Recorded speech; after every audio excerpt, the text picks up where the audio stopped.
Pembalasan seorang istri. Ponselku berdering membabi buta saat fajar menyingsing. Notifikasi WhatsApp membanjir laksana tsunami, sebuah pesta pora tanda seru dan tanda tanya. Perlahan aku menyesap seteguk air hangat, lalu menatap layar yang bersinar menyebalkan dengan 999 pesan belum terbaca. Sudut bibirku terangkat, membentuk senyum dingin. 10 menit yang lalu, aku baru saja mengirim sebuah unggahan ke semua grup WhatsApp keluarga, teman, dan kantor Bima Nugraha. 9 foto, masing-masing menampilkan kemesraan Bima dengan Yulia Sari. Keterangannya hanya satu baris, selamat untuk suamiku yang akan segera menjadi ayah. Saya dengan hormat memberitahukan kepada seluruh kerabat dan teman bahwa selingkuhannya sedang hamil. Panggilan pertama datang dari sepupu Bima, tapi tidak kuangkat. Berikutnya dari ibu, ayah, dan sahabat-sahabatnya. Ponselku terus bergetar seolah terinfeksi virus. Aku mengubahnya ke mode senyap dan mandi dengan santai. Tak lama kemudian, saat aku keluar dari kamar mandi, terdengar suara pintu digedor-gedor dengan brutal. "Rania Putri, buka pintunya, kamu sudah gila." Aku dengan tenang mengenakan piyama, mengunci pintu kamar anak-anak, barulah membuka pintu depan. Bima menerjang masuk seperti anjing gila, tangannya terangkat hendak menamparku. Aku dengan gesit menghindar ke samping, bibirku menyeringai. "Mau memukulku, Mas Bima? Pikirkan baik-baik konsekuensinya sebelum tanganmu mendarat." Dia gemetar menahan amarah, menunjuk wajahku. "Perempuan gila. Siapa suruh kamu mengunggah hal seperti itu? Kamu mau menghancurkan reputasiku, karierku?" Aku duduk di sofa, menyilangkan kaki dengan elegan, dan berkata dingin, "Menghancurkanmu? Memangnya seberapa hebat reputasimu itu? Saat kamu berselingkuh, apa kamu tidak berpikir akan menghancurkan istri dan anak-anakmu? Apa kamu tidak memikirkan anak-anak yang kamu telantarkan? Hapus sekarang juga. Hapus semuanya." Teriaknya kalap. Melihatnya begitu panik dan menyedihkan, amarah yang terpendam selama 3 tahun terakhir akhirnya terasa lega. "Menghapusnya, atas dasar apa? Permainan ini baru saja dimulai, Mas Bima. Apa maksudmu?" Wajahnya pucat pasi. Aku mengeluarkan sebuah map tebal dari bawah meja kopi, menepuk-nepuk sampulnya dengan ringan, tatapanku sedingin es. "Di dalam sini, ada catatan lengkap semua prestasi hebatmu selama 3 tahun terakhir. Mau aku bacakan satu persatu dengan suara keras? Aku tidak akan pernah melupakan malam itu. 3 tahun lalu, di hari ulang tahun kelima putra kami, Dava. Aku memasak banyak makanan, membeli kue upin, Ipin kesukaannya, dan hanya menunggu Bima pulang. Pukul 6 sore, dia bilang lembur. Pukul 7, katanya masih rapat. Pukul 8, katanya sudah hampir sampai. Pukul 9, ponselnya mati. Dava tertidur setelah lelah menangis, sementara putriku dengan mata berkaca-kaca terus bertanya, "Bunda, kenapa ayah belum pulang?"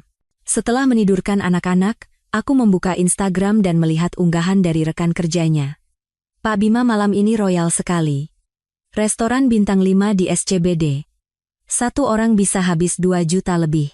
Foto yang dilampirkan menunjukkan Bima duduk di tengah, menggenggam erat tangan seorang wanita muda yang cantik. Saat itu juga, duniaku runtuh. 7 tahun pernikahan. Aku mengorbankan karierku untuk menjadi ibu rumah tangga, mendukungnya, dan membesarkan anak-anak. Pria yang berjanji akan membahagiakanku justru sedang makan malam dengan wanita lain di hari ulang tahun putranya. Ku telepon, tapi ponselnya mati. Setelah berulang kali ku kirim pesan, akhirnya dia membalas, "Baterainya habis. Ini lagi di jalan pulang." Pukul 1 dini hari, dia pulang terhuyung-huyung. Bau alkohol bercampur parfum wanita yang asing, dan ada bekas lipstik yang jelas di kerah kemejanya. "Sayang, maaf ya, klien hari ini rewel banget." Aku menatap wajahnya, dan untuk pertama kalinya, aku merasa dia begitu asing. Malam itu aku tidak bisa tidur. Aku memeriksa ponselnya. Pesan-pesannya sudah bersih dihapus, tapi riwayat transaksi tidak bisa disembunyikan. Kosmetik, tas mewah, hotel. Dalam 3 bulan, dia menghabiskan hampir 100 juta rupiah untuk wanita itu. Sementara aku, Untuk membeli diskon popok di supermarket saja harus berpikir 2 kali demi anak-anak. Menjelang pagi, aku membuat keputusan. Aku tidak akan bertindak gegabah. Aku butuh bukti yang cukup untuk membuatnya membayar semua ini. Sejak hari itu, aku menjadi aktris terbaik. Keesokan paginya, saat dia bangun, aku sudah menyiapkan bubur ayam di hadapannya. Sayang, semalam pasti capek ya? Makan dulu biar bertenaga. Dia tampak bingung melihatku begitu tenang. Sayang, soal semalam, tidak perlu dijelaskan, kok, potongku lembut. Aku tahu pekerjaanmu sangat membuat stres. Sejak hari itu, aku menjadi istri yang lebih berbakti dari sebelumnya.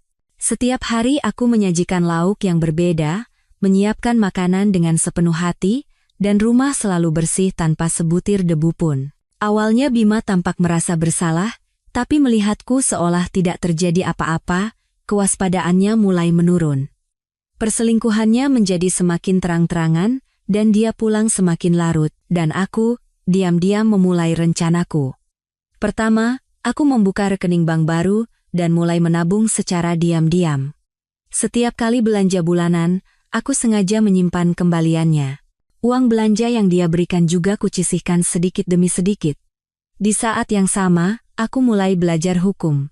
Hukum perkawinan, hukum waris, KUHP, semua pasalnya kupelajari. Aku menyembunyikan buku-buku itu di balik toples bumbu dan membacanya diam-diam setiap kali dia tidak ada di rumah. 3 bulan kemudian, aku secara kebetulan bertemu dengan seorang detektif swasta bernama Pak Budi. Kubilang kebetulan, tapi sebenarnya itu adalah bagian dari rencanaku.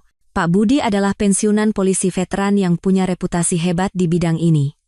Ibu, apakah Anda yakin ingin menyelidiki suami Anda? Sangat yakin. Aku meletakkan uang tunai 25 juta rupiah di atas meja. Ini uang mukanya. Pak Budi menerima uang itu sambil menatapku dengan tatapan penuh arti. Bu, saya harus mengingatkan, terkadang, kebenaran itu lebih kejam dari yang bisa kita bayangkan. Aku tersenyum pahit.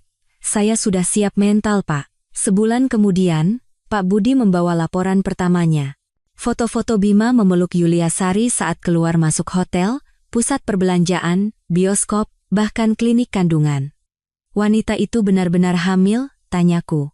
Awalnya memang benar, Bu, tapi 3 bulan kemudian dia keguguran. Setelah itu semuanya palsu. Sepertinya suami ibu sangat menginginkan seorang putra. Aku tersenyum dingin, dia sudah punya anak laki-laki.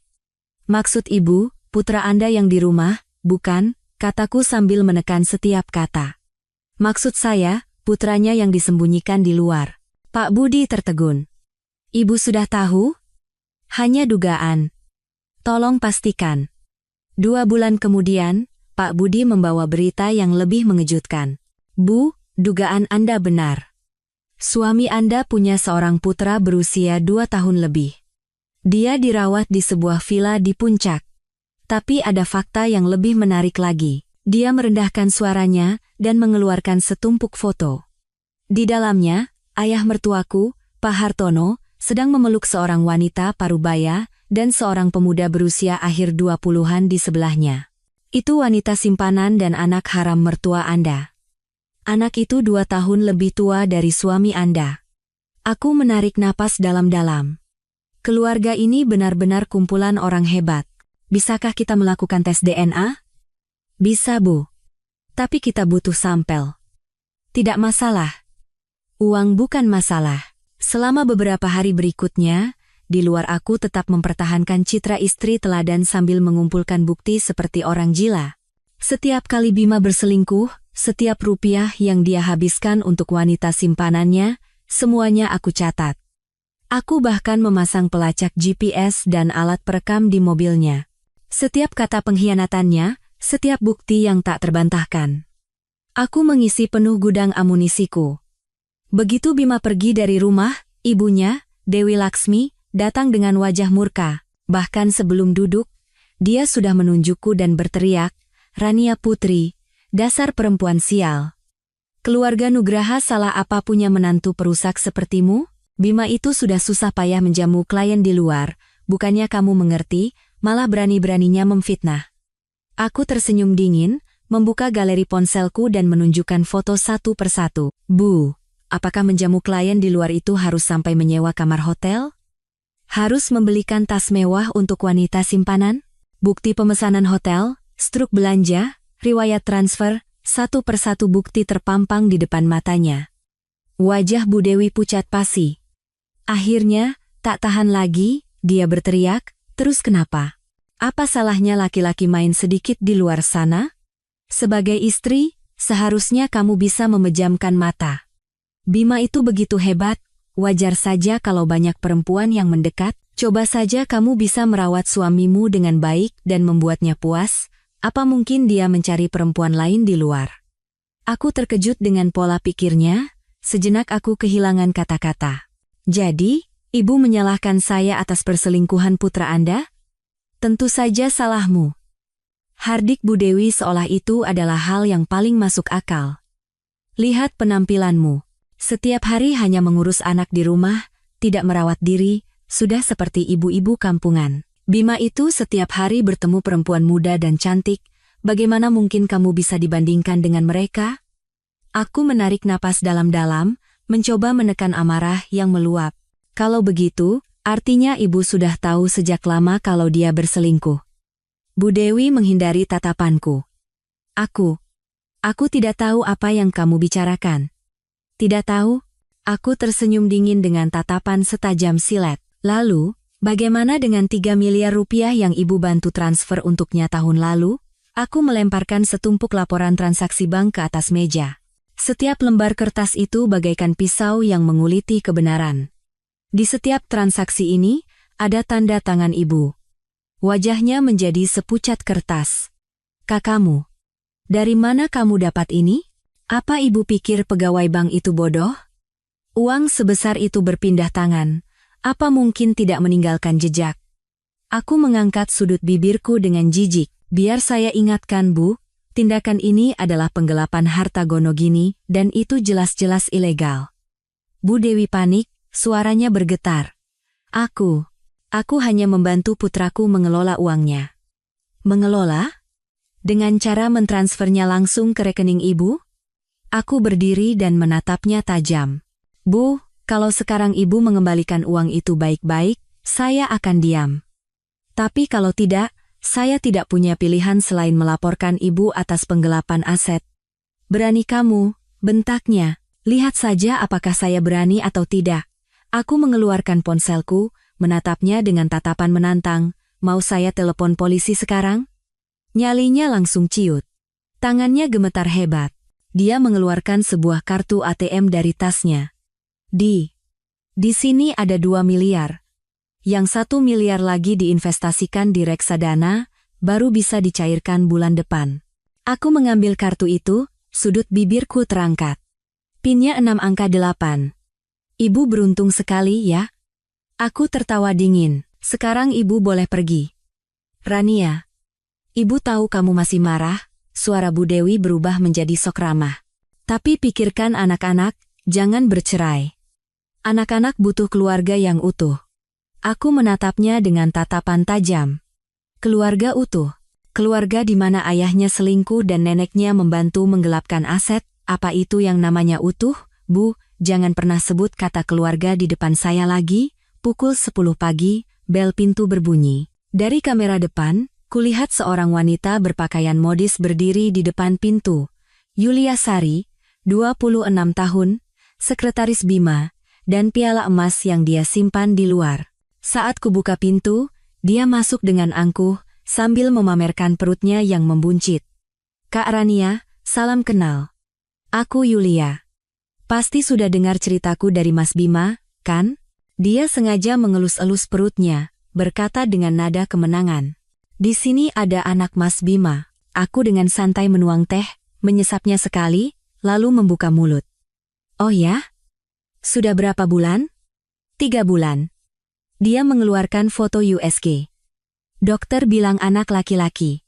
Mas Bima senang sekali, katanya akhirnya punya anak laki-laki lagi. Aku melirik foto USG itu sekilas, lalu tertawa terbahak-bahak. "Kenapa ketawa?" Wajahnya sedikit mengernyit. "Tidak apa-apa, kataku sambil mengembalikan fotonya. Cuma kagum saja, teknologi Photoshop sekarang hebat sekali, ya. Wajahnya pucat pasi. Apa maksudmu? Artinya ya seperti yang aku katakan. Ujarku santai sambil menyesap teh lagi. Foto USG dari rumah sakit Pondok Indah itu tanda tangan dokternya di kanan bawah, bukan di kiri. Ukuran janin di sini cocok untuk usia 6 minggu, bukan 12 minggu seperti yang kamu bilang. Dan yang paling penting, rumah sakit Pondok Indah tidak akan pernah mencantumkan jenis kelamin janin di foto USG. Yulia benar-benar panik. Kakak, bagaimana bisa tahu sedetail itu? Aku tersenyum, karena aku sudah melahirkan 2 anak. Sedangkan kamu. Tatapanku berhenti di perutnya. Aku mengucapkan kata demi kata seolah memaku. Menurut informasi yang aku punya, kamu sudah melakukan aborsi 3 kali dalam 2 tahun terakhir. Agustus 2 tahun lalu, Maret tahun lalu, dan Januari tahun ini, semuanya di klinik swasta yang sama. Dan setiap kali, Bima yang membayarnya. Wajahnya putih pasi, bibirnya bergetar tak bisa berkata-kata. Aku perlahan berdiri dan menghampirinya. Nona manis, biar ku ceritakan sebuah dongeng. 3 tahun lalu, saat kamu baru masuk kantor, Bima sudah mengincarmu. Dia menaikkan gajimu, menciptakan perjalanan dinas berdua, terus-menerus membuat kesempatan untuk mendekat. Setengah tahun kemudian, saat dinas ke Bali, kalian tidur bersama untuk pertama kalinya. Dia pasti bilang sudah tidak cinta lagi denganku, akan menceraikanku begitu anak-anak sedikit lebih besar. Kamu percaya dan mulai memimpikan masa depan yang indah. Tubuh Yulia mulai bergetar. Saat hamil pertama kali, kamu senang bukan main. Kamu pikir bisa naik status dengan membawa anak itu. Tapi dia bilang waktunya tidak tepat dan menyuruhmu menggugurkannya. Kedua kalinya, alasannya sama. Ketiga kalinya, kamu jadi lebih pintar dan berencana memberitahunya setelah semuanya terjadi, tapi dia langsung menyeretmu ke klinik. Benar, kan? Yulia menutupi wajahnya, air mata mengalir di sela-sela jarinya. Kakak, tahu semuanya. Bukan hanya itu, kataku dengan tatapan dingin seraya kembali duduk di sofa. Aku juga tahu kamu bukan satu-satunya wanitanya. Aku melemparkan setumpuk foto lain ke atas meja. Ini bulan lalu di Surabaya, dengan anak magang baru di kantor. Ini 2 bulan lalu di Jepang, dengan putri klien. Oh ya, ada foto ini juga. Aku menunjuk sebuah foto. Anak ini adalah anak haramnya yang asli. Usianya sudah lebih dari 2 tahun. Ibunya adalah mantan pacarnya. Katanya mereka pacaran selama 5 tahun. Yulia menatap tumpukan foto itu, membeku seperti batu. Tidak mungkin. Dia bilang dia hanya mencintaiku, aku tertawa dingin, mencintaimu? Pria yang mengkhianati istri dan anaknya sendiri?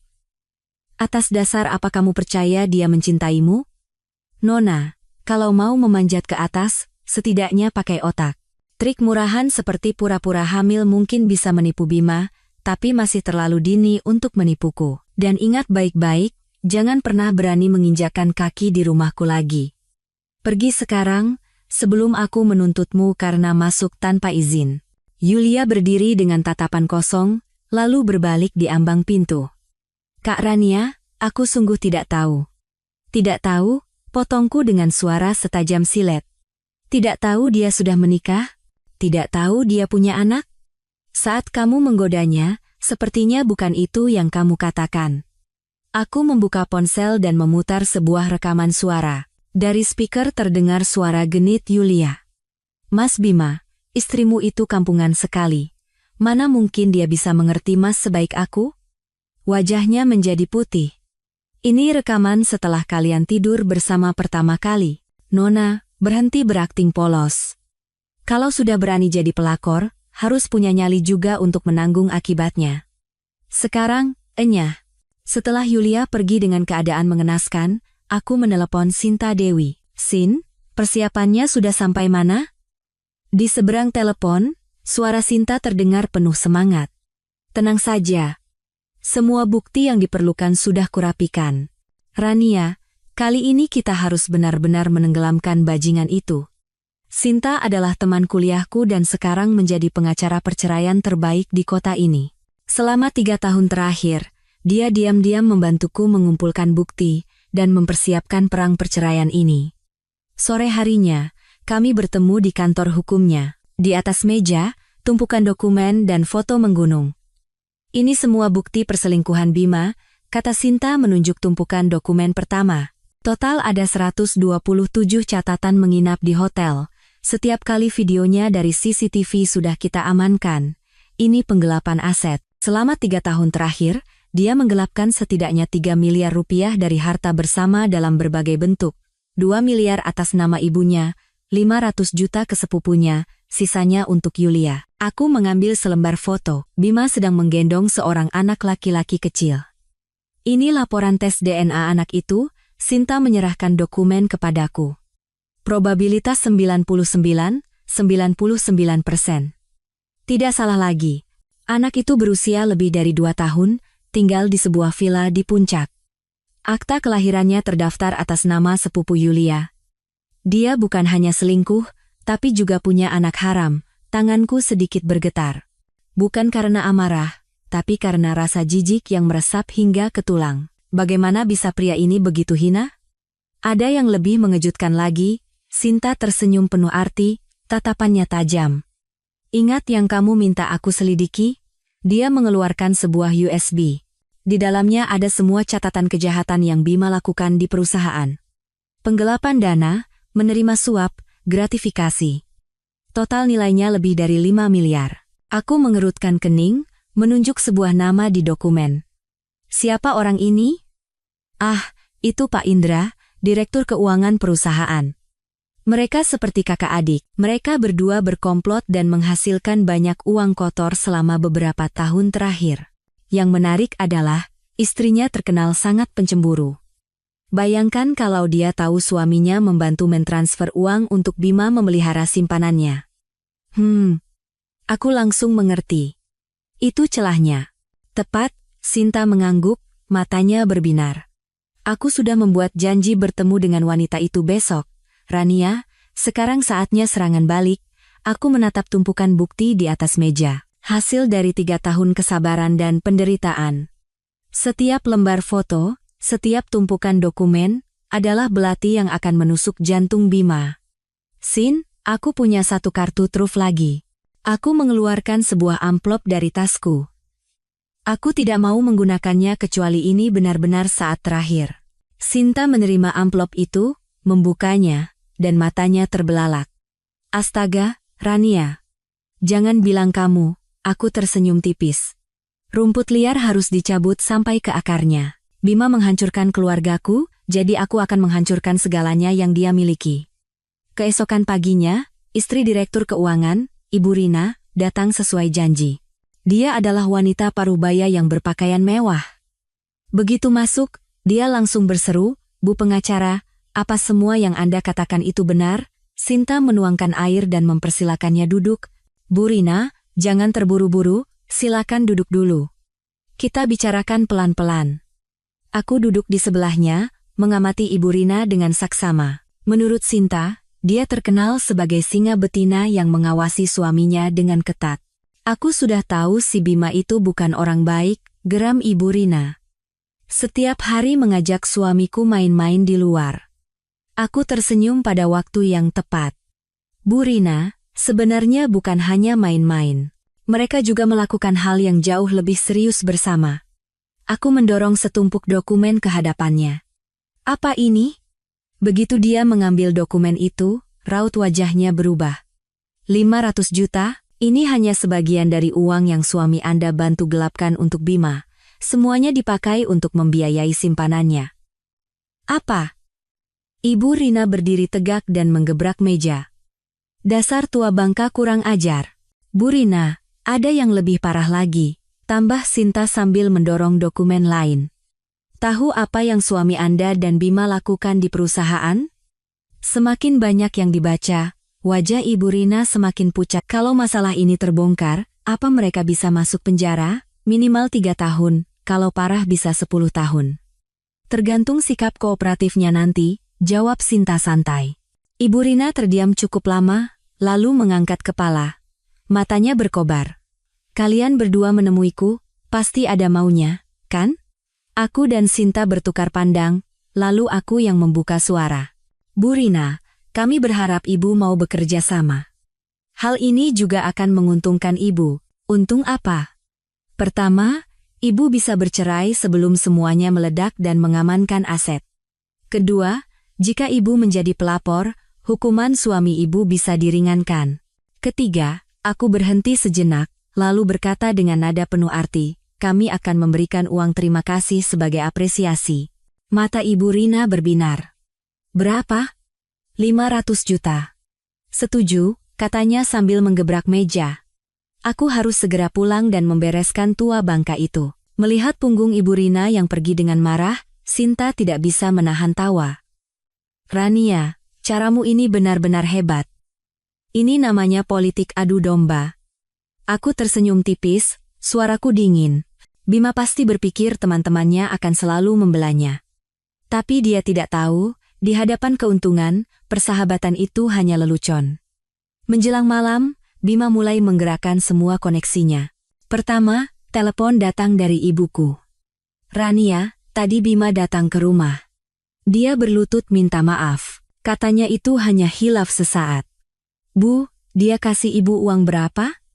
Potongku dengan nada tenang. Di seberang telepon hening sejenak. 50 juta? 100 juta? 200 juta? Suara ibuku semakin mengecil. Katanya untuk tambahan biaya pernikahan adikmu nanti. Aku tertawa dingin. Kalau ibu sudah terima, simpan saja. Tapi pastikan ibu membuat surat utang. Anggap saja itu kompensasi untuk penderitaan mentalku. Rania, ibu bukan karena uangnya. Bu, kalau ibu benar-benar memikirkanku, jangan menasihatiku lagi. Aku menutup telepon dengan tegas. Tak lama kemudian, sahabat-sahabat Bima bergantian menelepon. Kak Rania, Bima kan sudah mengaku salah. Laki-laki kan wajar sekali-kali hilaf. Rania, pikirkan anak-anak. Beri Bima satu kesempatan lagi. Mbak, marah itu memanggil setan. Kalau bercerai, dampaknya besar loh. Aku tidak menjawab satupun dari mereka. Akhirnya, ponselku berdering. Pak Indra, sahabat Bima sekaligus direktur keuangan. Mbak Rania, ini saya Indra. Suaranya terdengar sedikit canggung. Ya, ada apa Pak? Bisa tidak, Mbak, sedikit lebih lunak? Aku pura-pura tidak mengerti. Maksud Bapak apa ya? Kita sama-sama orang pintar, tidak perlu berputar-putar, suaranya merendah. Hari ini istri saya pulang, dan hampir menguliti saya hidup-hidup. Itu kan urusan rumah tangga Bapak, apa hubungannya dengan saya, Mbak Rania? Dia mulai kehilangan kesabaran. Saya tahu ini semua rencana Mbak di belakang. Sebenarnya apa yang Mbak mau? Aku tertawa. Suaraku setajam silet. Pak Indra, masalahnya bukan apa yang saya mau, tapi kalian harus membayar harga atas apa yang telah kalian perbuat. Saya bisa bersaksi, geram Pak Indra. Saya bisa bersaksi atas semua penggelapan dana yang dilakukan Bima. Oh, aku mengangkat alis. Jadi Bapak mau jadi whistleblower? Ya. Asal Mbak Rania janji tidak akan mempermasalahkan soal 500 juta yang istri saya terima, saya akan bongkar semuanya. Aku terdiam beberapa detik, lalu berkata dengan tenang. Pak Indra, besok datanglah ke kantor pengacara Sinta Dewi. Kita bicara detail di sana. Setelah menutup telepon, aku mengirim pesan ke Sinta. Ikannya sudah memakan umpan. Sesuai dugaan, Bima akhirnya panik. Pukul 10 malam, dia datang langsung, bahkan membawa pengacara.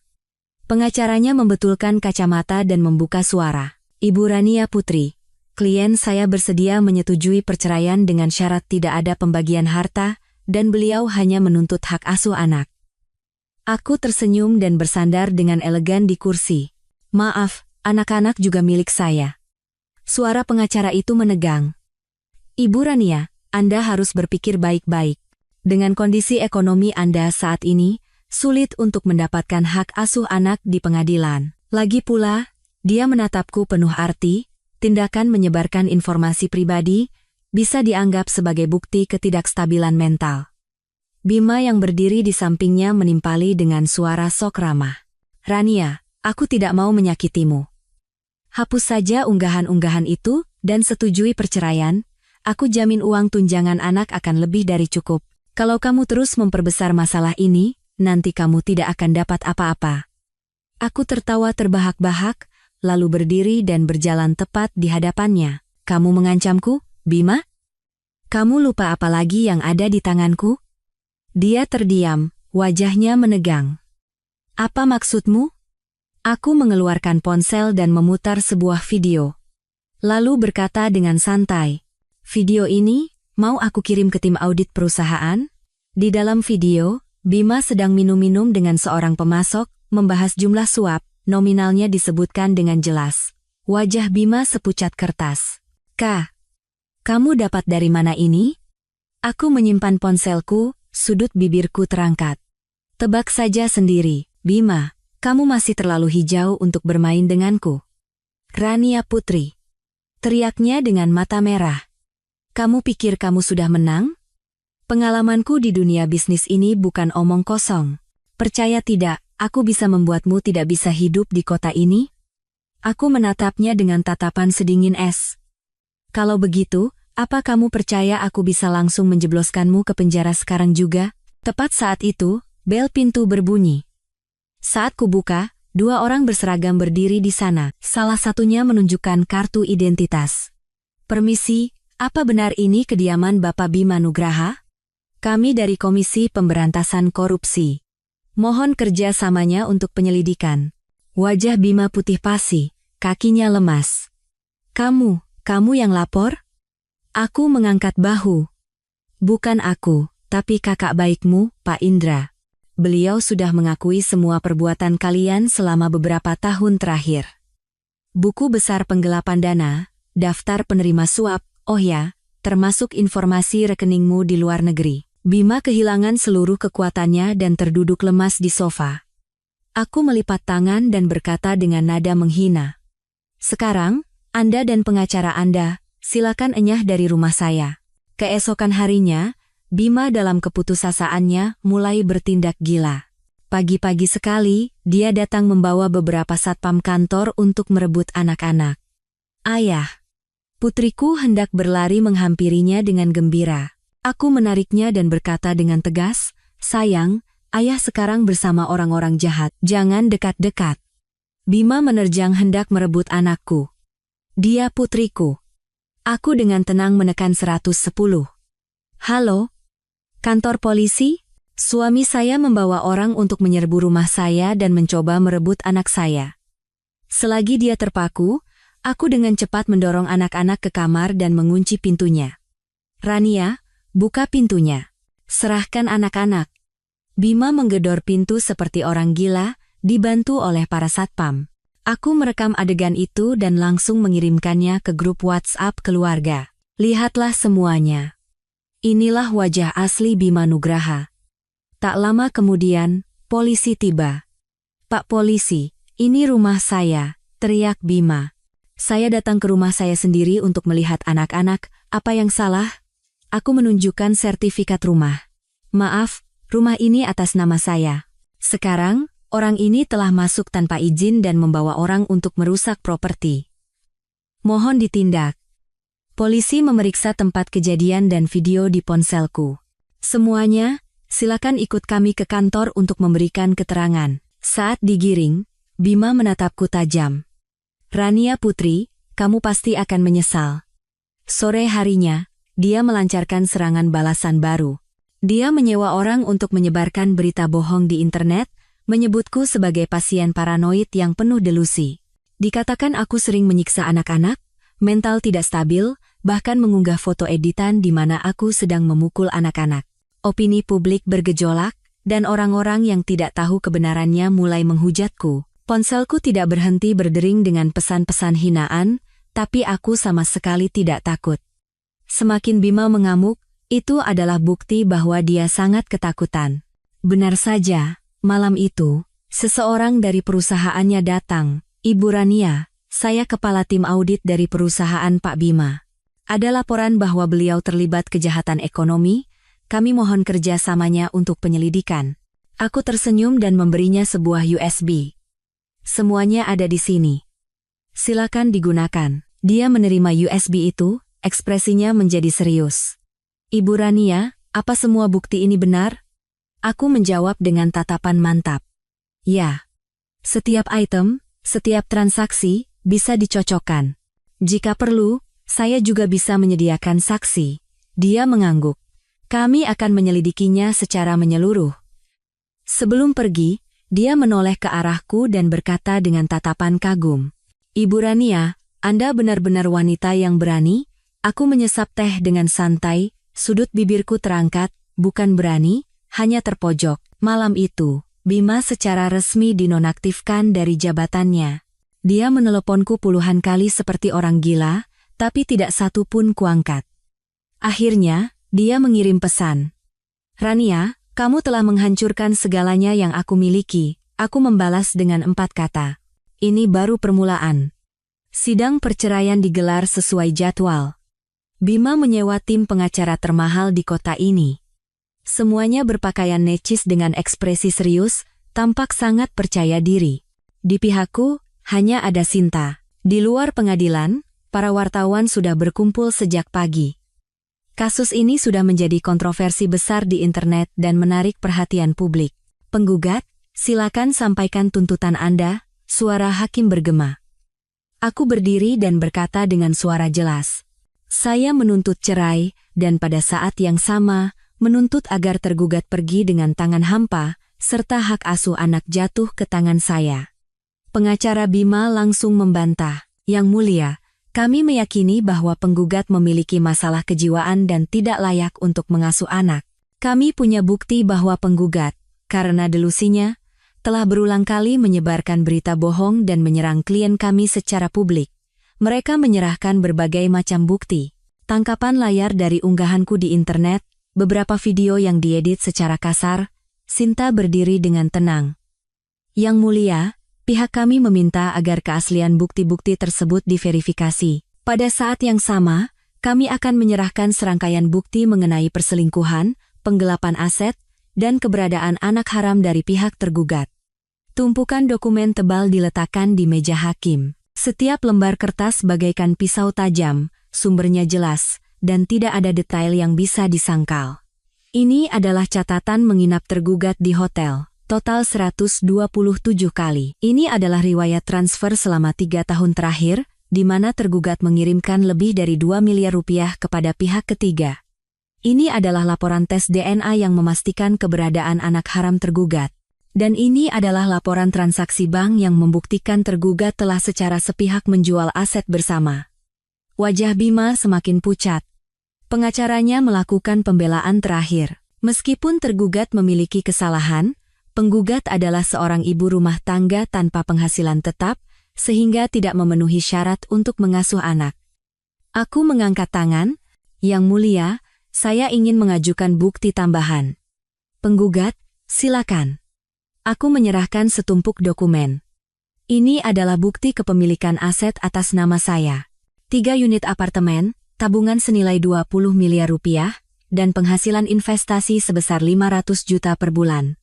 Seluruh ruang sidang bergemuruh. Bima berdiri dengan kalap. Tidak mungkin. Dari mana kamu dapat uang sebanyak itu? Aku tersenyum tipis, berkata dengan tatapan dingin. Mas Bima, kamu pikir hanya kamu yang tahu cara menyembunyikan aset? Selama 3 tahun terakhir, aku mempersiapkan hari ini. Setiap rupiah yang kamu berikan, aku tabung. Setiap struk hadiah yang kamu berikan pada simpananmu, aku simpan. Menurut hukum, aku berhak menuntut pengembalian uang-uang itu, Sinta melanjutkan. Yang Mulia, menurut KUH Perdata, jika salah satu pihak secara sepihak memberikan harta bersama kepada pihak ketiga, pihak lain berhak menuntut pengembalian. Kami sudah mengirimkan somasi kepada Nona Yulia Sari untuk mengembalikan 2 miliar rupiah. Aku mengangkat tangan lagi. Yang Mulia, masih ada satu bukti lagi. Hakim mengerutkan kening. Penggugat, mohon serahkan semua bukti sekaligus. Aku tersenyum pahit. Maaf, Yang Mulia. Bukti yang ini sedikit istimewa. Aku mengeluarkan sebuah amplop. Ini adalah hasil tes DNA dari ayah tergugat, Bapak Hartono. Ruang sidang menjadi sunyi senyap. Bima membeku selama beberapa detik, lalu berteriak, "Apa-apaan ini?" Aku berkata dengan tenang. Menurut hasil tes, tidak ada hubungan darah antara Mas Bima dengan Bapak Hartono. Dan Bapak Hartono memiliki seorang putra kandung lain yang tahun ini berusia 28 tahun. Dengan kata lain, hak waris Mas Bima atas kekayaan keluarga Nugraha memiliki masalah serius. Ibu Dewi Laksmi yang duduk di belakang menjerit dan pingsan. Seluruh tubuh Bima bergetar hebat. Tidak mungkin. Ini tidak mungkin. Aku menatapnya dan berkata dengan suara sedingin es. DNA tidak berbohong. Kamu pikir hanya kamu yang tahu cara memelihara anak haram? Ayahmu satu langkah lebih maju darimu. Seluruh ruang sidang dilanda keterkejutan. Hakim mengetuk palu. Tenang. Tim pengacara Bima saling memandang dengan panik. Jelas sekali informasi mengejutkan ini, sama sekali di luar dugaan mereka. Dan inilah kartu trufku. Aku melanjutkan dengan suara jelas. Yang mulia, meskipun bukti ini tidak berhubungan langsung dengan gugatan cerai, ini dengan jelas menunjukkan moralitas tergugat. Seseorang yang asal-usul kelahirannya saja disembunyikan, apa haknya untuk menuntut hak asuh anak? Terlebih lagi, tergugat saat ini dinonaktifkan dari jabatannya dan menghadapi tuntutan pidana. Orang seperti ini, bagaimana bisa memberikan lingkungan tumbuh yang sehat bagi anak-anak? Hakim berpikir sejenak, lalu mengumumkan skor selama 30 menit. Selama skors, Bima menerjang ke arahku. Matanya yang merah menyala seperti binatang buas yang terluka. "Rania Putri, bagaimana bisa kamu sekejam ini?" Aku tertawa dingin. "Kejam? Dibandingkan dengan perbuatanmu, ini masih terlalu ringan. Dia ayahku. Apa hakmu menyelidikinya? Dengan hak bahwa aku pernah menjadi istrimu, aku berhak tahu dengan manusia macam apa aku menikah." Aku menatap lurus ke matanya. "Bima, kamu selalu bangga menjadi pangeran dari keluarga Nugraha. Sekarang setelah tahu kebenarannya, bagaimana perasaanmu?" Tangannya bergetar, suaranya tercekat. Kalaupun aku bukan anak kandungnya, beliau sudah membesarkanku selama lebih dari 30 tahun.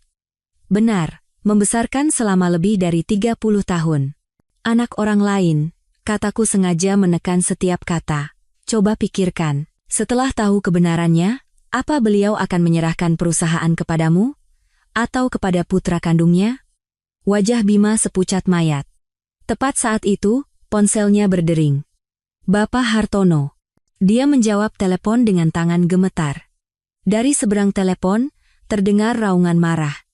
"Anak sialan. Cepat pulang sekarang juga." Telepon ditutup. Dia kehilangan seluruh kekuatannya dan terduduk di lantai. Sinta menghampirinya, menatapnya dengan pandangan menghina. "Tuan Bima Nugraha, apakah sekarang Anda sudah siap untuk bicara baik-baik?" Tim pengacara Bima berkumpul dengan panik. Setelah berbisik sejenak, pengacara utama menghampiriku. "Ibu Rania, klien saya bersedia menerima semua syarat yang Anda ajukan, tapi ada satu permintaan." "Katakan." "Mengenai rahasia kelahirannya, mohon dijaga kerahasiaannya." Aku berpikir sejenak, lalu tersenyum tipis. "Baik, tapi saya juga punya satu syarat." "Apa itu?"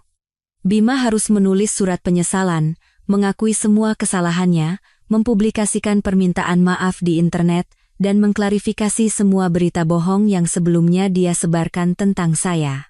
Pengacara itu menoleh ke arah Bima. Dia memejamkan mata dan mengangguk dengan sedih. 30 menit kemudian, sidang dilanjutkan. Kali ini, Bima benar-benar berbeda.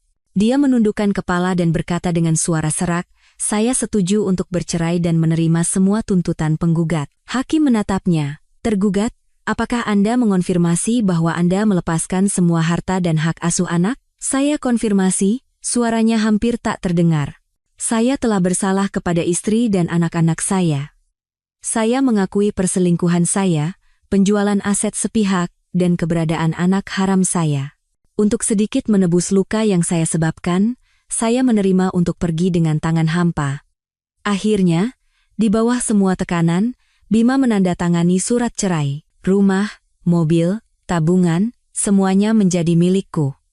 Hak asuh anak juga jatuh ke tanganku. Dia harus membayar tunjangan anak sebesar 50 juta rupiah setiap bulan sampai mereka dewasa. Dan dia benar-benar pergi dengan tangan hampa. Karena Bapak Hartono membekukan semua asetnya dan bersiap mewariskannya kepada putra kandungnya. Saat menandatangani dokumen terakhir, tangan Bima gemetar.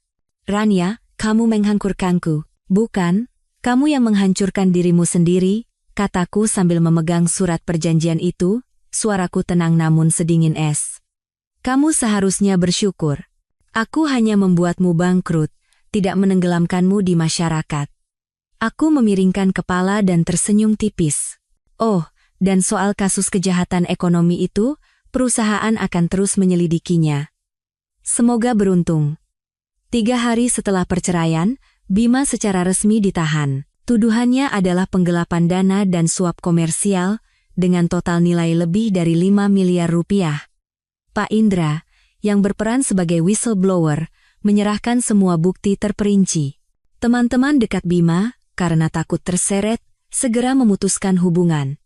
Bapak Hartono, setelah mengetahui Bima bukan putra kandungnya, tanpa ragu memutuskan hubungan ayah anak. Dia mengambil kembali semua aset yang pernah diberikannya pada Bima dan mengusirnya dari rumah. Ibu Dewi Laksmi berlutut memohon agar putranya dimaafkan, tapi yang dia dapatkan hanyalah surat cerai yang dilemparkan ke wajahnya. "Kamu tahu dia bukan anakku tapi menipuku selama lebih dari 30 tahun. Dasar wanita licik," hardik Bapak Hartono sambil menunjuknya. Ternyata, Ibu Dewi Laksmi sudah tahu sejak lama tentang asal-usul Bima yang sebenarnya. Setelah putus dengan kekasih lamanya dan mengetahui dirinya hamil, dia merayu Bapak Hartono untuk menjadi kambing hitam. Rahasia itu dia simpan selama 30 tahun, tapi akhirnya terbongkar dengan cara yang paling kejam. Sebulan kemudian, sidang Bima secara resmi digelar. Aku hadir sebagai saksi, melihat pria yang dulu begitu angkuh dan sombong kini berdiri di kursi pesakitan dengan tangan terborgol. Aku tidak merasakan sedikit pun simpati. Akhirnya, Bima divonis 3 tahun penjara. Yulia Sari hancur di masyarakat, dan anak yang disembunyikannya kehilangan sandaran. Kudengar dia sempat mencari Bapak Hartono untuk meminta uang, tapi diusir oleh Satpam. Setelah itu, dia kembali ke kampung halamannya dan menikah dengan seorang duda. Ibu Dewi Laksmi, karena syok kehilangan putra dan suaminya, mentalnya runtuh dan dirawat di panti rehabilitasi jangka panjang. Bapak Hartono sibuk menyambut putra kandungnya dan tidak lagi peduli pada Bima. Pemuda berusia 28 tahun itu dengan cepat menjadi pewaris sah grup perusahaan. Aku membawa kedua anakku pindah ke rumah yang baru direnovasi.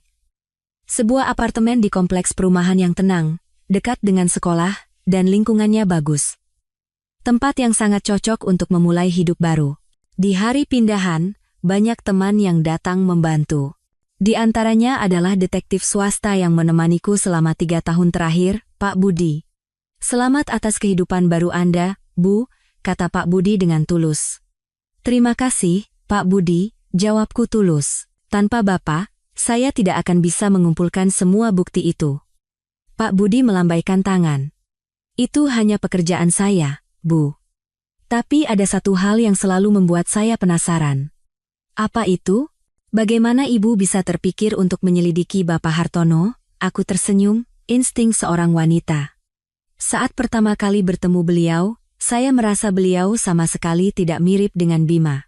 Nanti setelah tahu Bima selingkuh, saya pikir buah jatuh tidak jauh dari pohonnya, ternyata dugaan saya benar. Pak Budi mengacungkan jempol. "Luar biasa. Sungguh luar biasa." Malam itu, setelah selesai merapikan rumah baru, kedua anakku berlarian di ruang tamu dengan mata berbinar. "Bunda, rumah barunya bagus sekali," seru putriku. "Iya, mulai sekarang ini rumah kita," kataku sambil membungkuk memeluknya. "Suka? Suka sekali." Putraku berlari menghampiri. "Bunda, kapan ayah datang menemui kita?" Aku terdiam beberapa detik, lalu berkata lembut, "Sayang, ayah sekarang sedang berada di tempat untuk merenungkan kesalahannya. Kalau ayah sudah menyadari semua kesalahannya, dia akan datang menemui kita." "Apa itu akan lama?" "Mungkin beberapa tahun." Putraku menanduk. Dava kangen ayah. Aku memeluk kedua anakku dan berkata dengan suara lembut namun tegas. Bunda tahu.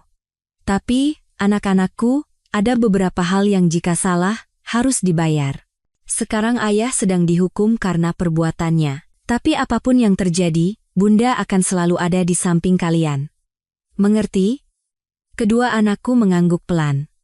Aku berdiri di balkon, menatap kerlip lampu kota, dan menarik napas dalam-dalam. 3 tahun kesabaran, 3 tahun persiapan rahasia. Akhirnya hari ini menemui akhirnya.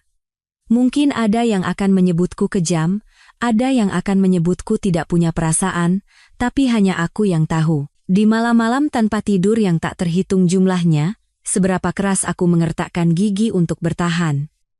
Aku tidak menyesal, kebaikan tanpa batas hanyalah kelemahan. Bagian 2. Pernikahan yang tak terduga. Saat hendak mendaftarkan pernikahan di kantor catatan sipil, Bagas Pramana tiba-tiba membuka suara. Adikku kan hamil di luar nikah, nanti reputasinya jelek, pakai namaku saja, anggap saja itu anak kita. Aku menatap lurus wajahnya dan tertawa dingin. Kamu bercanda?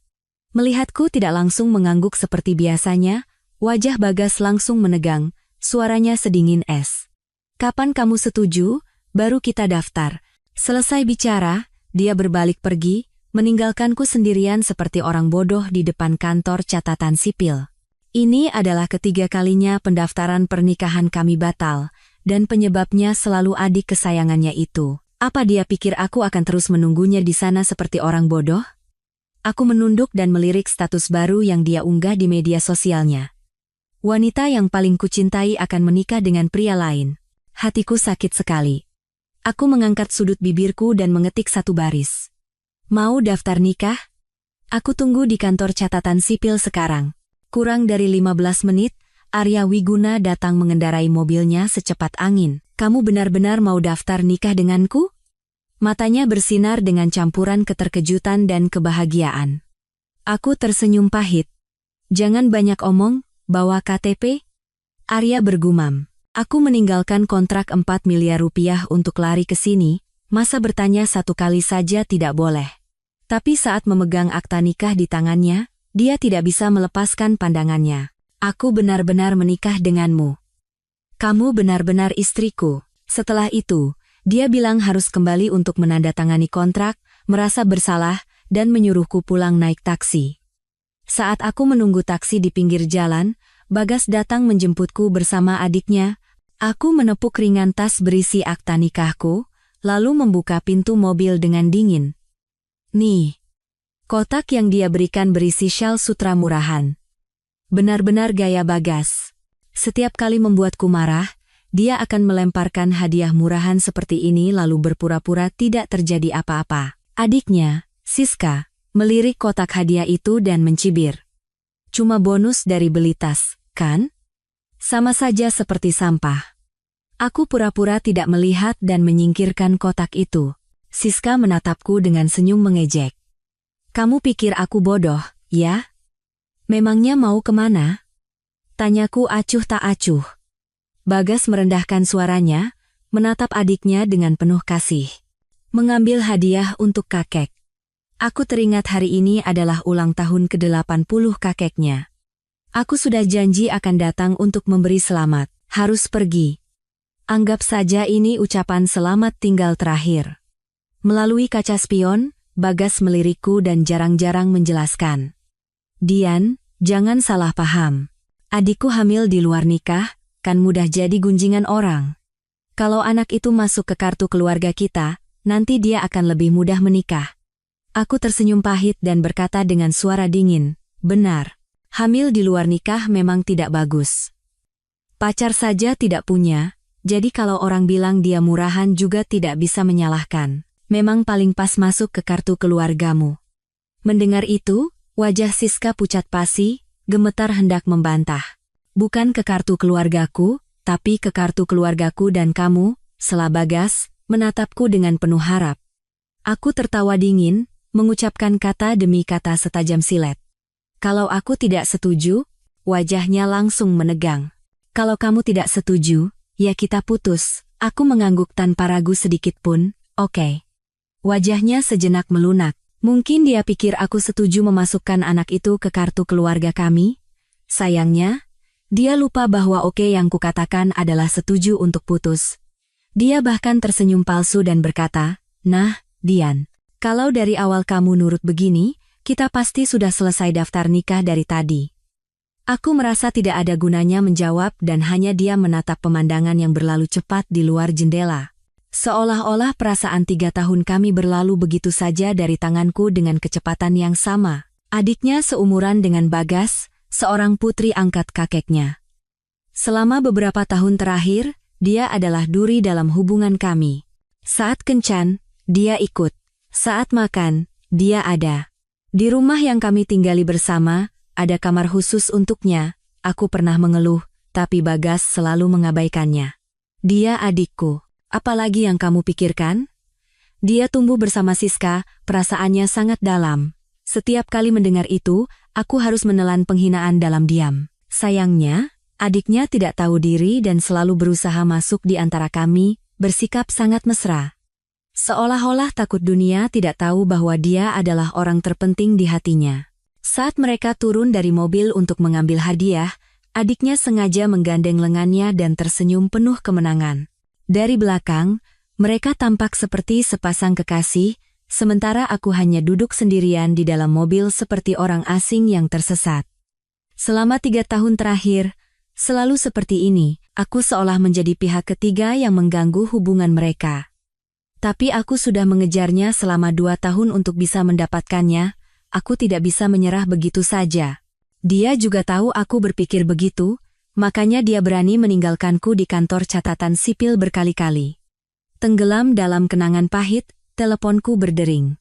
"Arya, sayang, aku sudah selesai tanda tangan kontrak. Tapi malam ini ada jamuan makan malam, jadi sepertinya akan pulang telat. Jangan lupa makan, ya. Nanti aku telepon lagi kalau sudah selesai." Barulah aku tersadar. Aku sudah menjadi istri orang lain. Semuanya begitu tiba-tiba sehingga aku sendiri belum terbiasa dengan status baruku. Tapi mendengar suara Arya, hatiku terasa anehnya ringan. Jauh lebih ringan daripada saat bersama Bagas. "Siapa?" Begitu Bagas membuka pintu mobil, dia bertanya dengan tatapan curiga. Aku berkata santai, "Teman." Entah kenapa, aku tidak ingin memberitahunya bahwa aku sudah menikah dengan Arya. Saat itu, Siska juga masuk sambil membawa hadiah.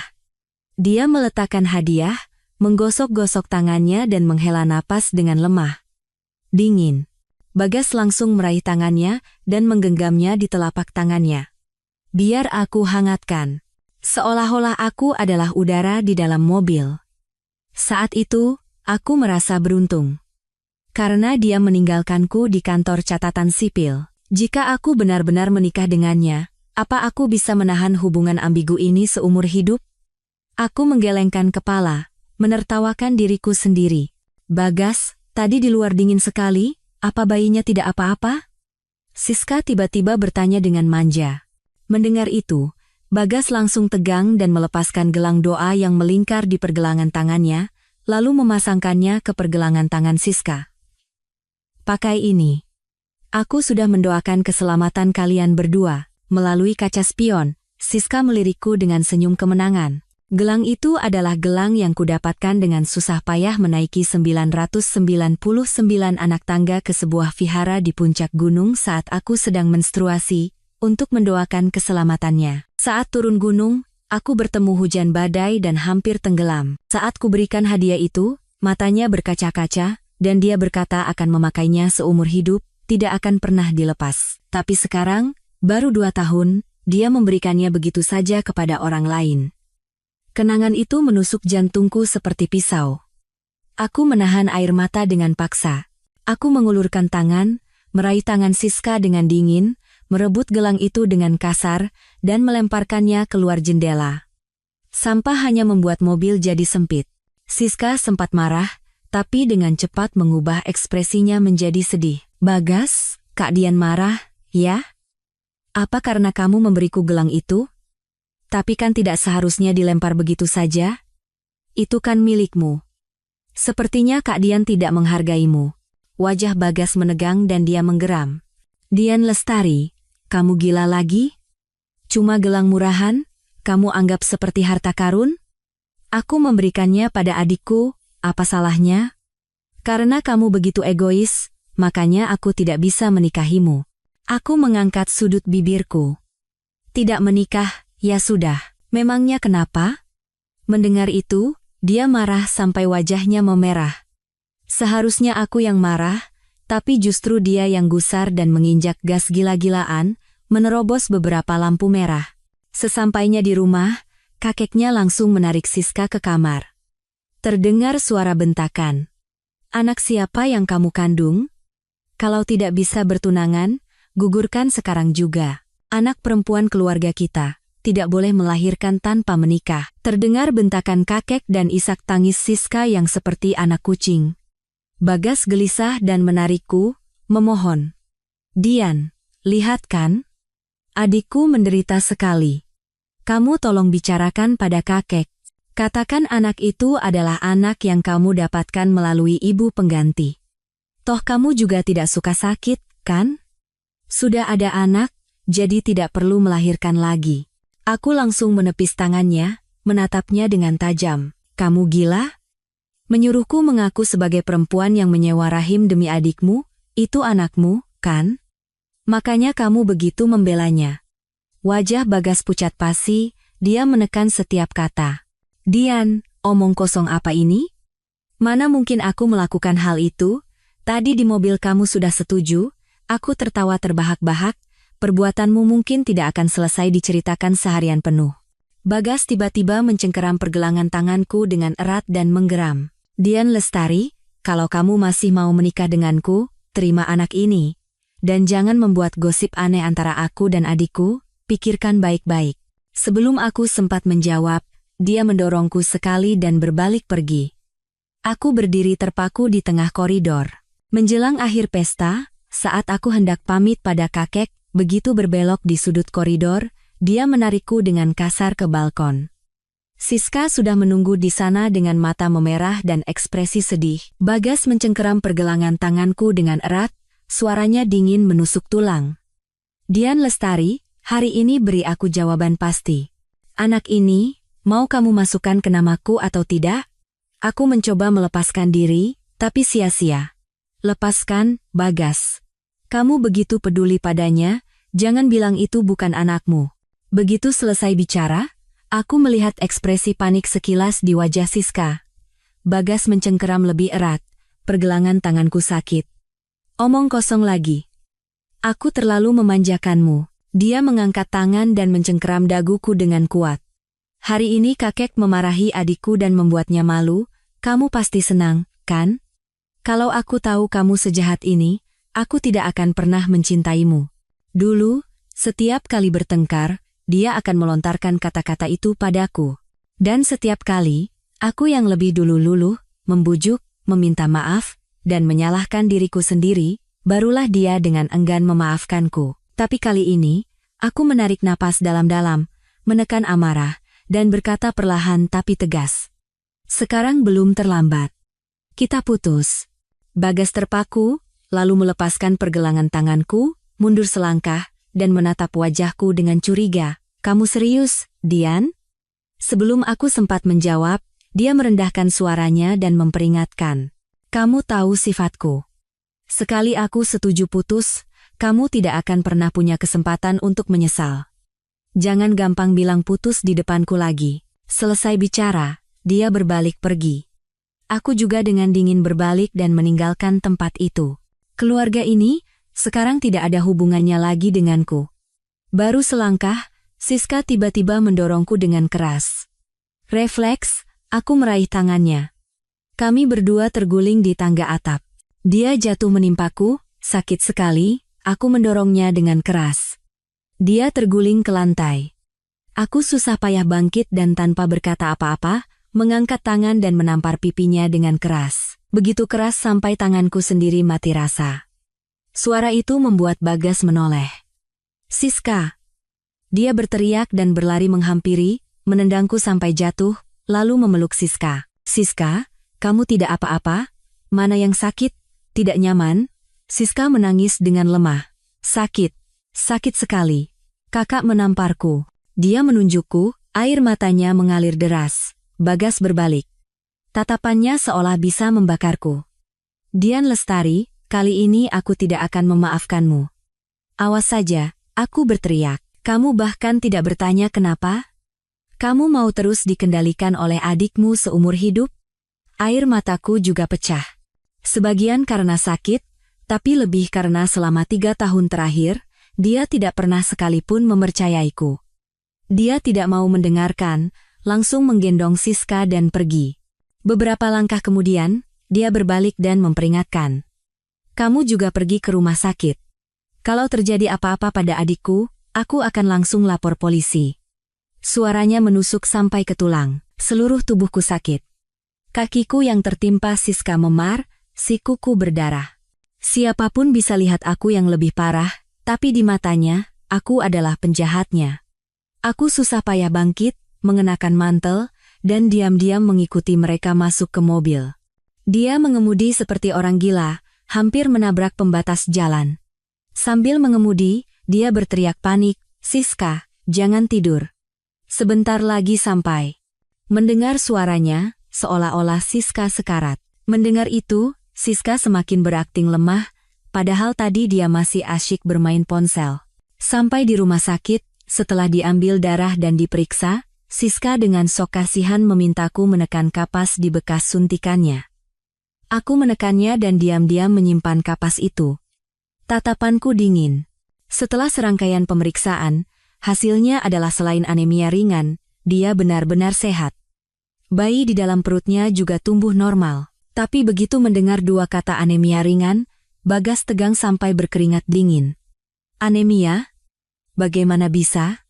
Benar juga, adikku punya golongan darah langka. Dian Lestari, kamu juga punya golongan darah langka, kan? Kamu bisa mendonorkan darahmu. Dia langsung menarikku ke hadapan dokter. Dokter menatapnya dan berkata dengan nada mengejek. Anemia ringan pada ibu hamil itu sangat umum, sama sekali tidak perlu transfusi. Tapi Bagas tidak mau mendengarkan dan menggeram. Hari ini harus transfusi. Dia sedang hamil, kalau terjadi apa-apa siapa yang tanggung jawab? Dokter hendak menjelaskan lebih lanjut, Bagas langsung mengeluarkan kartu namanya dan berkata dengan angkuh. Rumah sakit ini investasi keluarga kami. Kalau tidak mau kehilangan pekerjaan, segera ambil darahnya dan transfusikan. Melihatnya begitu memaksa, aku ingin pergi saja. Dokter menatapku dengan tatapan tak berdaya. Kalaupun mau transfusi, harus ada persetujuan dari ibu ini. Aku menatap lurus ke arahnya dan berkata dingin. Saya tidak setuju. Kenapa darah saya harus diberikan pada orang lain? Bagas mencengkeram pergelangan tanganku dengan kuat. Dian, kamu harus mengerti. Adikku sedang hamil. Kita tidak boleh membuatnya celaka. Aku gemetar karena marah, suaraku bergetar. Dia tidak boleh celaka, dan aku boleh? Kamu masih manusia, Bagas? Kamu tahu aku sudah bertahun-tahun anemia, tapi kamu mau memaksaku? Dia sejenak terdiam, tapi tetap tidak melepaskan tanganku. Dian, dengarkan aku. Kalau kamu mau mendonorkan darah, besok kita langsung daftar nikah. Kamu kan selalu ingin menikah. Kali ini aku janji tidak akan ingkar. Aku menepisnya dan berteriak. Lepaskan, dasar gila. Lepaskan aku. Bukannya melepaskan, dia malah memanggil satpam untuk memegangiku. Dalam kekacauan itu, aku buru-buru mengeluarkan ponsel dan menelepon dengan tangan gemetar. Arya, tolong aku. Sebelum dia sempat menjawab, ponselku dibanting ke lantai. Dari speaker masih terdengar suara Arya. Dian, ada apa? Kamu di mana? Tapi suara gaduh menutupi suaranya. Orang-orang memaksaku masuk ke sebuah ruangan untuk diambil darah. Aku tidak bisa bergerak. Aku sudah lama menderita anemia karena siklus menstruasi yang panjang dan banyak, berbagai pengobatan tidak berhasil. Bagas, dia tahu itu dengan sangat baik. Dia sendiri yang membawaku ke berbagai dokter, tapi sekarang di hadapan adiknya, dia menjadi buta, tuli, dan bisu. Di matanya, kesehatanku tidak lebih berharga dari sehelai rambut Siska. Air mataku tumpah seperti bendungan yang jebol. Melihat jarum suntik yang hendak menusuk lenganku, aku menutup mata dengan putus asa. Tepat saat itu, terdengar suara langkah kaki yang ramai. 7 atau 8 orang masuk. Siapa yang berani mengambil darah istriku? Arya. Dia langsung mendorong perawat dan menarikku ke belakangnya, melindungiku. Bagas terpaku, baru sadar setelah melihat tatapan tajam Arya. Dia mendorong Arya. Siapa kamu berani mengaku sebagai suaminya? Dian Lestari itu pacarku. Lepaskan. Dia mencoba menarik Arya, tapi Arya sedikit menghindar. Dia tidak peduli lagi dan membungkuk ke arahku, bertanya. Suaranya tenang seperti sebelum badai. Sayang, siapa yang mau mengambil darahmu? Aku mengangkat tangan dan menunjuk lurus ke arah Bagas. Wajah Arya langsung sedingin es, senyumnya hilang. Tatapannya setajam silet, tangannya mengepal. Tanpa berkata apa-apa, dia tiba-tiba melayangkan tinju ke wajah Bagas. Bagas membelalakan mata, menatapnya dengan tidak percaya. Aku mau mengambil darah pacarku, apa urusanmu? Rumah sakit ini investasi keluargaku, kamu pikir bisa seenaknya di sini? Hei, sebelum selesai bicara, dia kena pukul lagi, hidungnya berdarah. Satpam hendak maju, tapi langsung dilumpuhkan oleh orang-orang Arya. Satpam di luar melihat pemandangan itu dan wajahnya pucat, tidak berani masuk. Bagas kena pukul 2 kali, matanya memerah, amarahnya meluap hendak melawan, tapi begitu bergerak, dia langsung dipegangi oleh orang-orang Arya. Arya berputar di sekelilingku, melihat luka-luka di lenganku dengan tatapan sedih. Segera Perban, aku tidak akan mentolerir sehelai rambut istriku pun disentuh. Dia bahkan bertanya lembut padaku. Ada lagi yang sakit? Melihat kepedulian tulus Arya dan mengingat kekejaman Bagas, air mataku akhirnya tumpah tak tertahankan. Arya memelukku, menepuk-nepuk bahuku dengan lembut, dan berkata dengan suara hangat namun tegas. Jangan takut, sayang. Mulai sekarang, tidak ada yang bisa mengganggumu lagi. Bagas duduk di kursi, terengah-engah, menatapku tajam. Dian Lestari itu pacarku. Jangan terlalu dekat. Kejadian hari ini bisa aku lupakan kalau kamu tidak menyentuhnya lagi. Arya tertawa terbahak-bahak. Tawa yang angkuh dan dingin. Oh ya?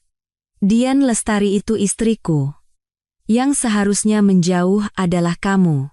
Selesai bicara, dia mengeluarkan akta nikah dari sakunya, menciumnya dengan ringan, lalu membukanya dan menunjukkannya di depan wajah Bagas. Lihat baik-baik. Takut direbut, dia langsung menyimpannya lagi. Bagas membelalakan mata, terpaku seolah tidak percaya dengan apa yang dilihatnya. Tak lama kemudian, dia mencibir dan menggelengkan kepala. Hah, mau menipuku dengan surat palsu? Aku bilang ya, jangan main-main. Sore ini aku baru saja pergi daftar nikah dengan Dian. Saat aku pergi, dia marah sampai hampir menangis. Dia begitu mencintaiku. Bagaimana mungkin menikah denganmu? Mana ada waktu untuk daftar nikah denganmu? Barulah dia tahu bahwa saat aku ditinggalkannya, aku marah, bahwa aku begitu mencintainya. Tapi dia tetap meninggalkanku berkali-kali dan menginjak-injak perasaanku. Dia tahu segalanya, tapi sengaja menyakiti hatiku. Kenapa? Hanya satu alasan, dia tidak cukup mencintaiku. Dokter yang berdiri di samping akhirnya membuka suara. Dengan suara pelan. Jadi, apa pasien masih perlu transfusi? Bagas diam. Arya melirik dokter itu, tatapan tajamnya membuat orang itu langsung mundur. Siska membuka mulut hendak mengatakan sesuatu, tapi urung. Bagas menoleh ke arahku dan berkata dengan panik. Dian, kamu kan ingin sekali daftar nikah. Oke, besok kita pergi. Nanti kita butakan mata orang ini dengan surat asli. Dia melirik Arya, menatapku dengan tatapan menantang, menunggu aku mengangguk seperti dulu. Tapi kali ini, aku diam dengan dingin. Matanya menyiratkan keraguan. Arya bahkan tidak menatap Bagas, hanya bertanya lembut padaku. Sayang, kita pergi sekarang, mau kemana dulu? Aku teringat kapas berdarah itu. Aku harus mengambil barang-barangku dari rumah Bagas.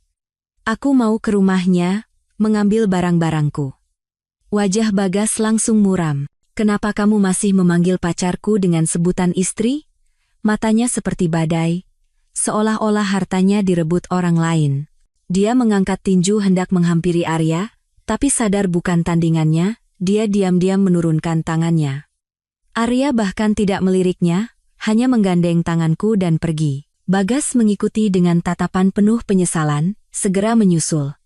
Siska memanggilnya dengan panik dari belakang, tapi dia tidak peduli. Saat kami sampai di rumah Bagas, dia juga ikut terengah-engah. Menatap wajahku, "Dian, kamu memakai Arya sebagai tameng, kan? Kamu sengaja membuatku marah karena hari ini aku tidak jadi daftar nikah denganmu, kan?" Aku diam. Dia seolah sudah yakin dan meraih tanganku. "Besok kita daftar." Aku bersumpah. Kali ini tidak ada yang bisa menghalangi. Arya menghampiri dan menepis tangannya, berkata dingin, "Kalau mau bicara, cepat katakan. Jangan sentuh tangan istriku." Bagas menggigit bibir, menahan amarah di dadanya. Aku mulai mengemasi barang-barangku. Saat membuka lemari, aku menemukan piyama seksi yang pernah kubeli, bungkusnya sudah terbuka. Aku mengerutkan kening. Ini kan baru kubeli, kenapa bungkusnya sudah dibuka? Bagas sejenak terdiam. "Kamu yang memakainya." "Sudah dipakai, ya bungkusnya dibuka." Aku mencibir. "Kapan aku memakainya? Ini sengaja kusimpan untuk malam pertama kita." "Kamu tidak tahu?" "Ah, benar juga, sekarang tidak ada lagi malam pertama yang bisa disimpan." Bagas berpikir sejenak, lalu perlahan membuka suara. 3 bulan lalu, malam itu hujan deras. Aku mabuk, dan kamu memakai piyama itu, menemaniku." Dia tiba-tiba berhenti bicara. Pupil matanya mengecil, seolah-olah kenangan mengerikan melintas. "Malam itu aku melarangmu minum, tapi kamu tidak mendengarkan, jadi aku marah dan tidur di ruang tamu.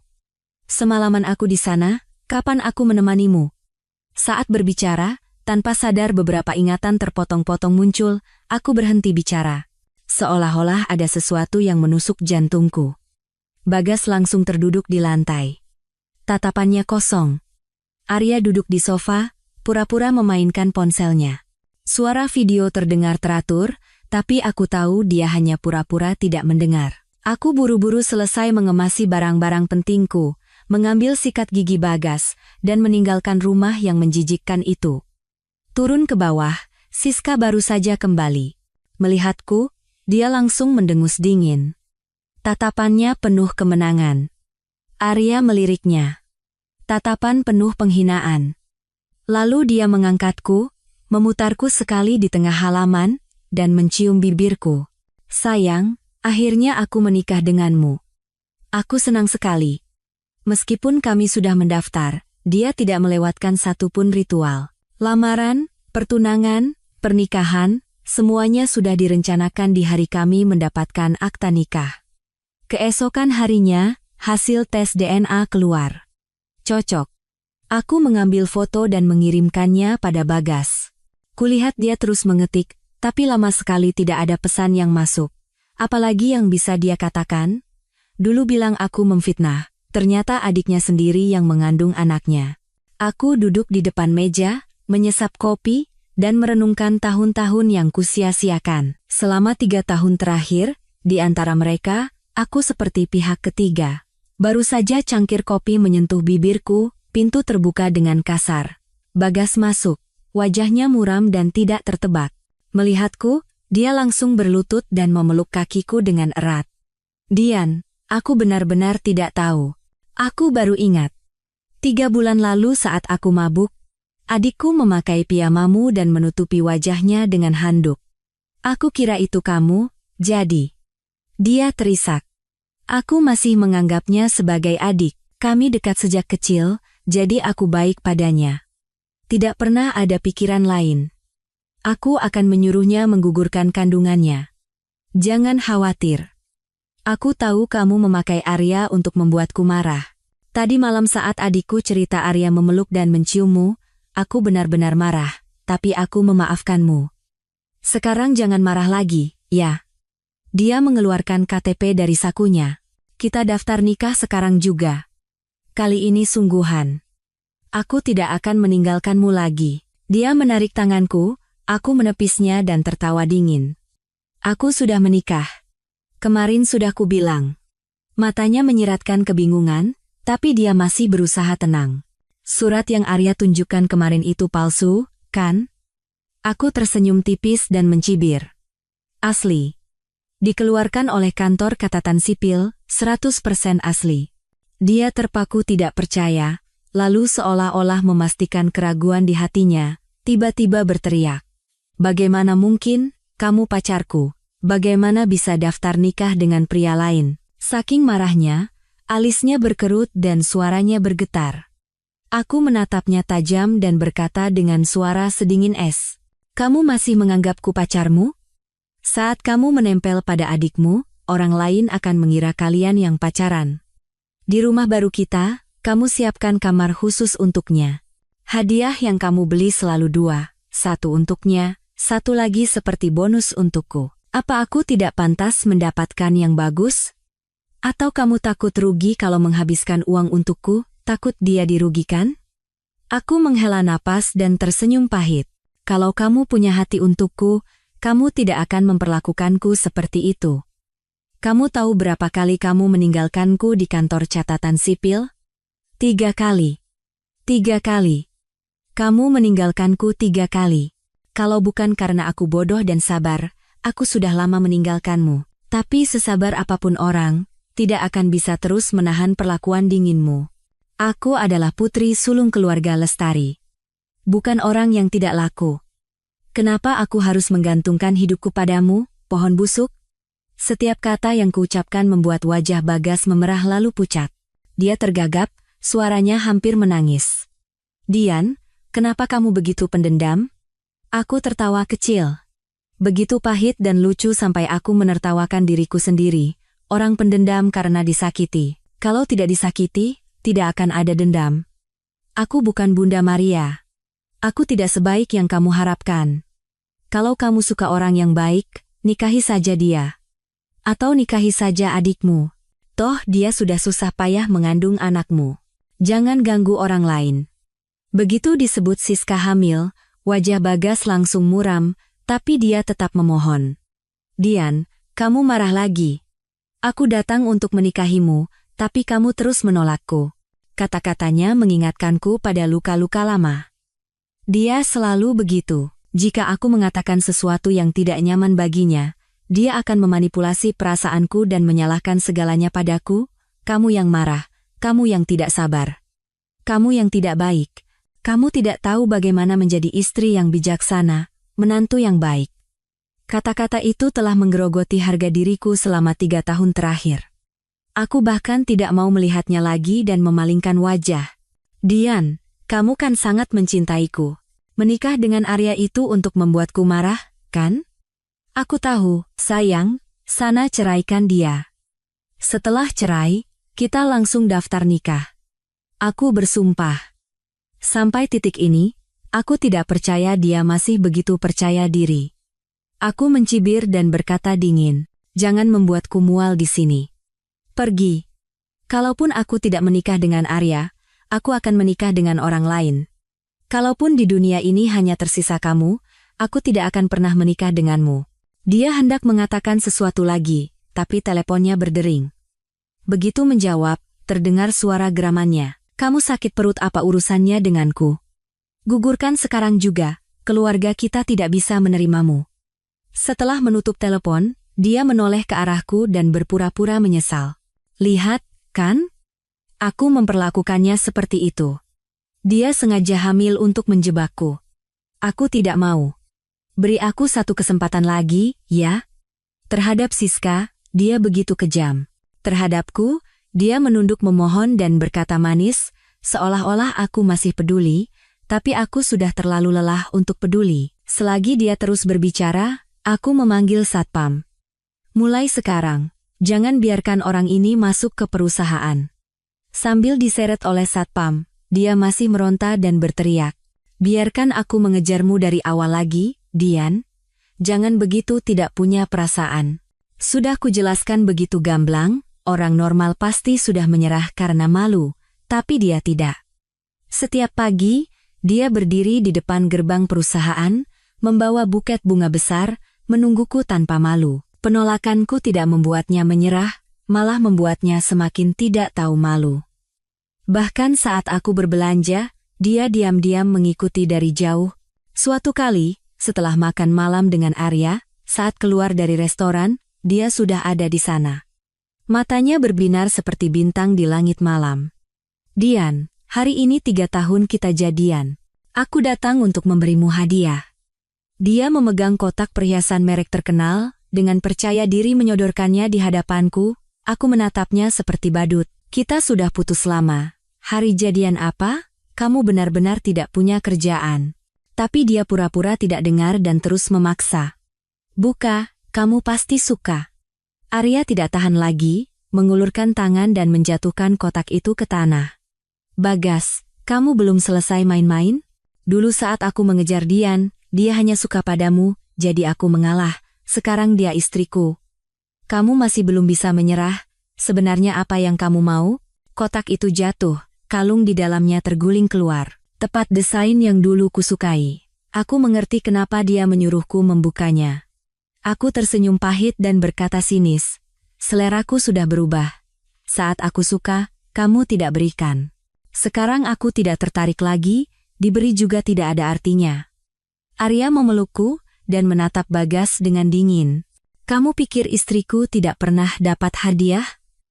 Hadiah yang kuberikan beberapa hari terakhir ini lebih banyak dari yang kamu berikan selama 3 tahun. Tatapan Bagas langsung meredup, redup seperti lampu yang akan padam.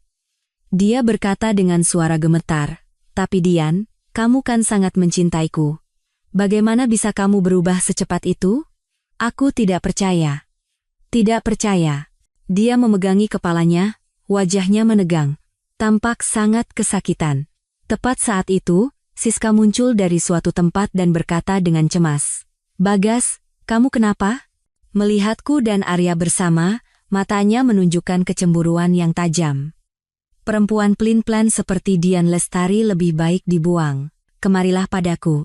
Dia mengulurkan tangan hendak menarik Bagas, tapi Bagas menepis tangannya dengan keras. Dengan suara marah, menjauh dariku. "Kalau bukan karena kamu menjebakku, Dian tidak akan meninggalkanku. Kamu itu adik angkat. Kamu tidak tahu? Kamu tidak tahu malu, tapi aku tahu." Siska tidak menyangka Bagas akan membongkar privasinya di depan umum. Malu, wajahnya memutih, tapi dia tetap membantah. "Kita tidak punya hubungan darah."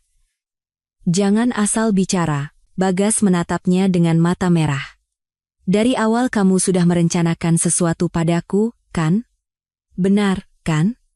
Entah kata-kata mana yang memancing kerumunan, semakin banyak orang berkumpul dan berbisik, "Itu kan tuan muda Bagas?"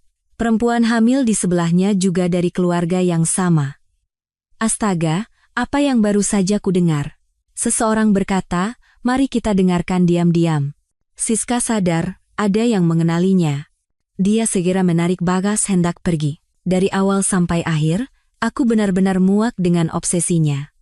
Aku menatap lurus ke matanya dan berkata dengan suara sedingin es, "Bagas, kamu mungkin menganggap dirimu pria baik-baik, tapi pria baik-baik itu harus jantan.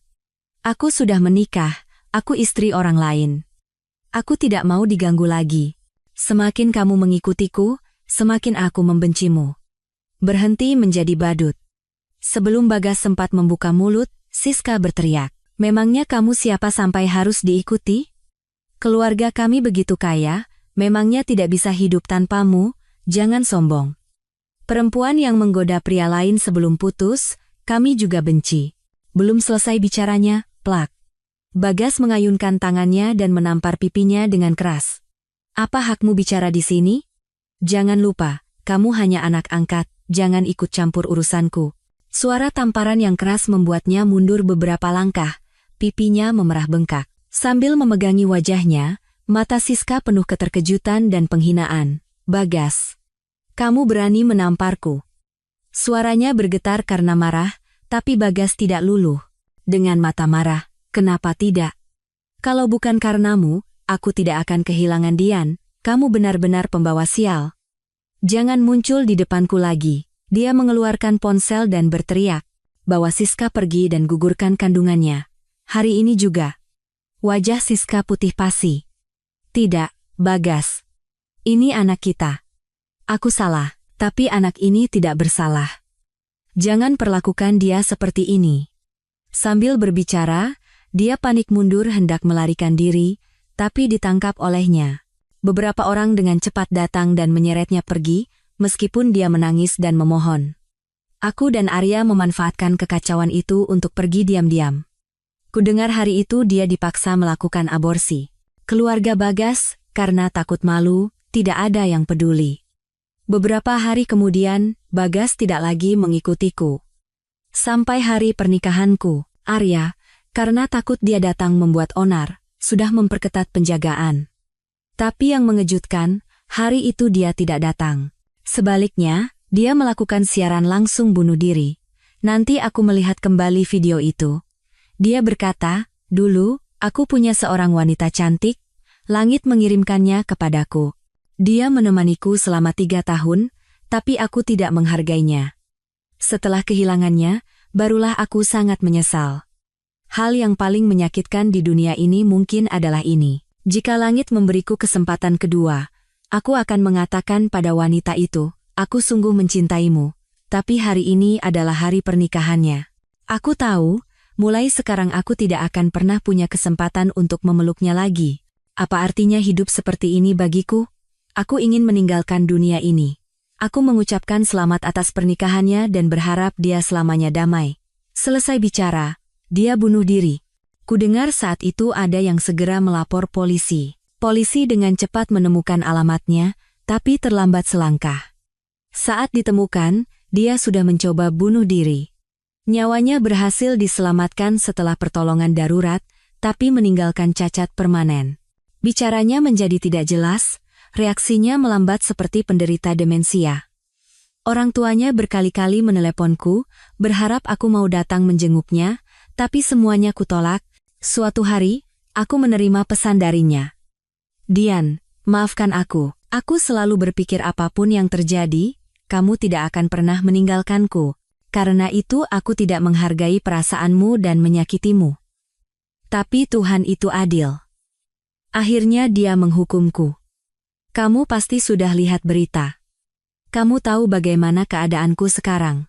Orang seperti ini, aku sendiri takut melihat cermin. Orang seperti ini, semakin tidak pantas muncul di hadapanmu. Tapi sisa hidupku, aku akan mendoakanmu. Aku harap kamu juga bisa melepaskan dendam dan memberiku satu ucapan selamat yang tulus. Aku tidak membalas. Orang dewasa berhak membuat pilihan sendiri, dan harus menanggung akibatnya sendiri. Kebahagiaan tidak pernah datang dari restu orang lain, tapi dari perjuangan sendiri. Aku hanya perlu menjalani hidupku dengan baik. Sisanya, tidak ada hubungannya denganku.